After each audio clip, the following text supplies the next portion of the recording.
به راه می نگرم، نه می ایستم و نه باز می گردم. پر پیچ و خم است و پر فراز و فرود، همچون راه زندگی. اما من نه می ایستم و نه می گذارم مرا با خود به هر کجا که می خواهد ببرد. که اگر او را به خود واگذارم، هست و نیستم را برباد می دهد و در پایان راه پیش پای گرگ تیز دندان مرگ می اندازد. نه، باید افسار سرنوشت را آنگونه به دست گیرم که می خواهم، نه من در پی او که او را از پی خود بکشانم. ژنده-رزم فریاد می زند از این سو و سهراب به دنبال ژنده-رزم پا در راهی می گذارد که مه پرده‌ای سپید بر آن کشیده است. پایان راه ناپیداست. پهلوان می کوشد گفته های مادر را به یاد آورد. چون او را دیدی یادگارش را نشانش بده و درود این زن تنها را به او برسان. بگو تهمینه سخت دلتنگ دیدار است و بگو تهمینه پسرش سهراب را به تو می سپارد که پهلوانی است در خور نام پدرش.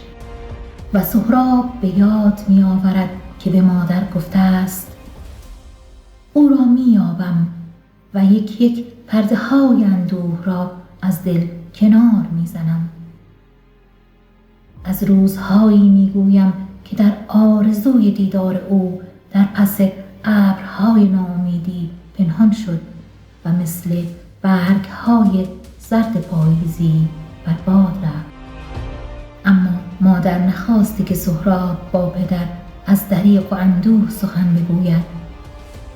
گرچه رستم تنهایش گذاشت و در همه این سالهای پردرد از او و تنها پسرش سراغی نگرفت. هنوز دلباخته اوست و سهراب بارها داستان دلباختگیش به رستم را از زبان مادر شنیده است.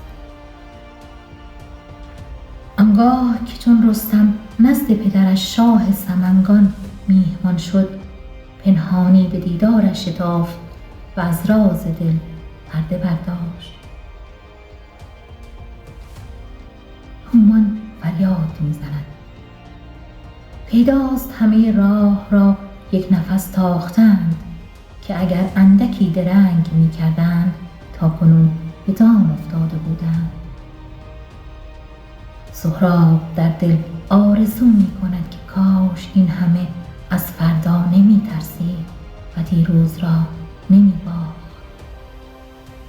کاش او هم می توانست چون مادر بی پروا راز دل را با خورشید زندگیش در میان بگذارد که اگر دیگر بار گردآفرید را نبیند، زندگیش در حسرت دیدار دوباره او می سوزد و خاکستر می شود. نام گردآفرید سهراب را از پی خود می کشاند. پیش می رود و شانه به شانه ژنده-رزم می تازد. آن روز که مادر از تو خواست همراهیم کنی، بیگمان چنین روزی را پیش چشم آورده بود. بیگمان خبر لشکرکشی ما تا کنون به ایران رسیده و سپاه آنان نیز در راه است. ژنده-رزم فریاد میزند. روزی که این همه در آرزویش بودیم نزدیک است. روزی که تو و رستم شانه به شانه هم به سوی تهمینه می رویم. چهره مادرت را که پیش چشم می آورم، می خواهم از شادی پر بگیرم و به جای اسب بر بال باد بنشینم و به سوی ایران پرواز کنم.